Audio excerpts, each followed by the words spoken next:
Hello, I'm Sebastian. Welcome to 9 Nar Trees podcast. Today, I will summarize and review the book. Don't Say by Michael Chad Hoeppner is a practical guide to clearer, more confident communication in everyday life and high-stakes moments. Known for coaching speakers and leaders, Hoeppner focuses on a common obstacle that quietly weakens credibility: verbal fillers such as like, and you know. Rather than treating them as a simple bad habit, the book frames fillers as a symptom of rushed thinking, anxiety, and unclear intent. It offers a coaching-style approach that helps readers slow down, organize thoughts, and replace filler sounds with purposeful pauses.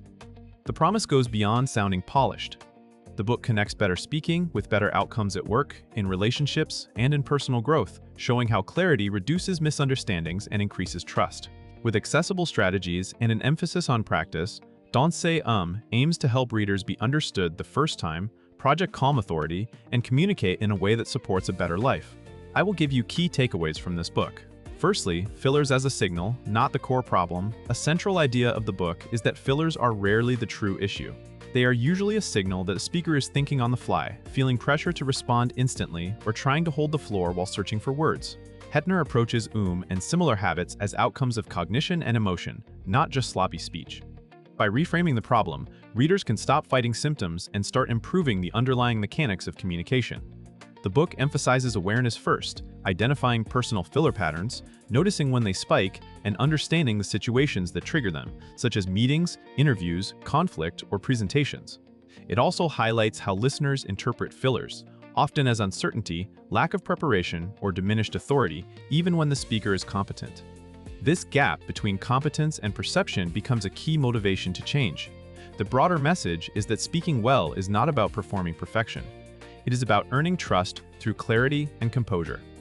When readers learn to treat a filler as feedback, they gain a roadmap for improving thinking, structure, and delivery rather than obsessing over a single sound. Secondly, the power of the pause and controlled pace. The book positions the pause as the primary replacement for fillers and as a tool that elevates presence. Many people fear silence and rush to fill space with sounds, extra words, or rambling. Hoeppner argues that purposeful pauses communicate confidence, give the audience time to process, and give the speaker time to choose better words. By slowing the pace, speakers reduce cognitive overload and improve precision. This topic ties technique to psychology. A calmer rhythm can lower stress responses and prevent the panic that produces filler bursts. Practical guidance centers on learning to tolerate silence, using breath as a reset, and separating thinking from speaking. In everyday conversation, a pause can prevent interruptions and reduce misunderstandings. In professional settings, it can make a point land, improve persuasion, and help a speaker handle questions without scrambling. The book also implies that pacing is an ethical tool. It respects the listener and prioritizes understanding over speed.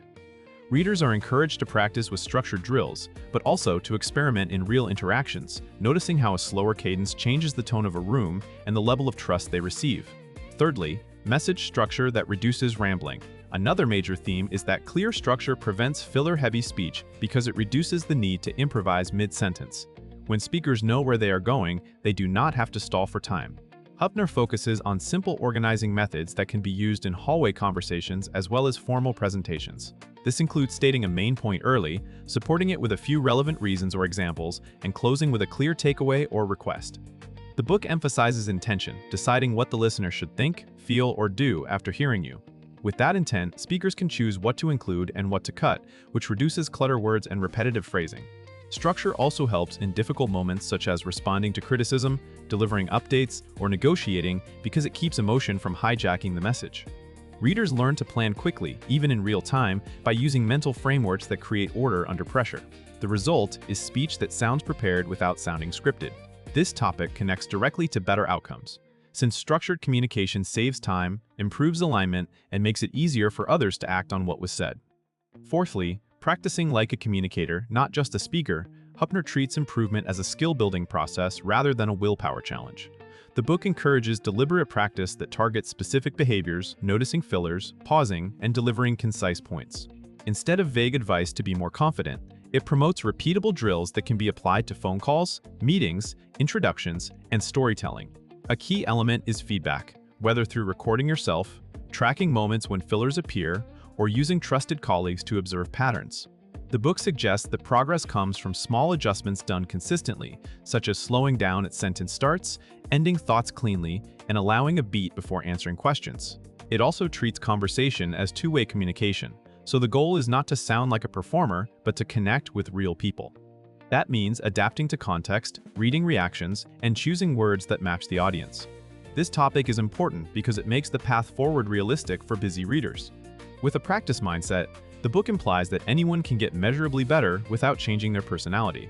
Over time, the techniques can reduce anxiety, improve leadership presence, and make communication feel less exhausting.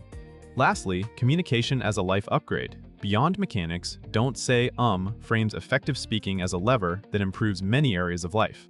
Better communication can help a person advocate for themselves, handle conflict more productively, and build stronger relationships through clearer boundaries and fewer assumptions. In professional life, it can improve interviews, presentations, networking, and daily collaboration by making ideas easier to trust and act on.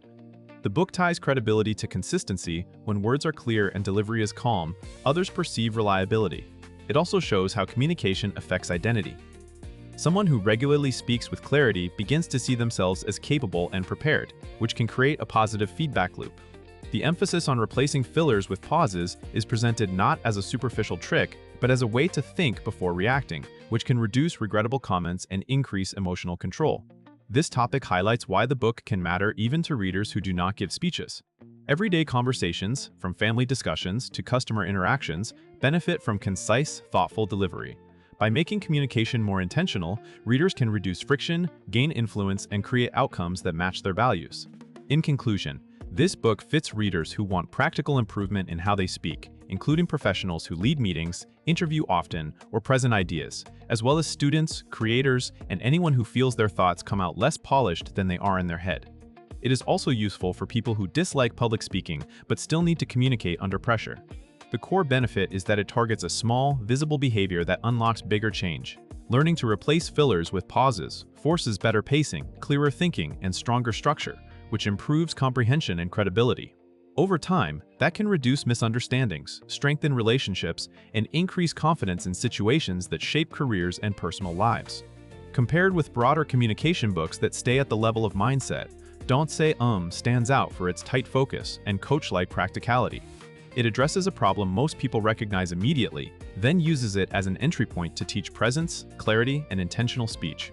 If you want a guide that makes improvement measurable and transferable to daily conversations, this book is worth buying because it delivers a specific, trainable path to sounding more confident and being understood more reliably. If you would like to support Michael Chad Hoeppner, you can buy the book through the Amazon link I've provided in the podcast description. After reading the book, please let me know what you think and share your thoughts. See you around.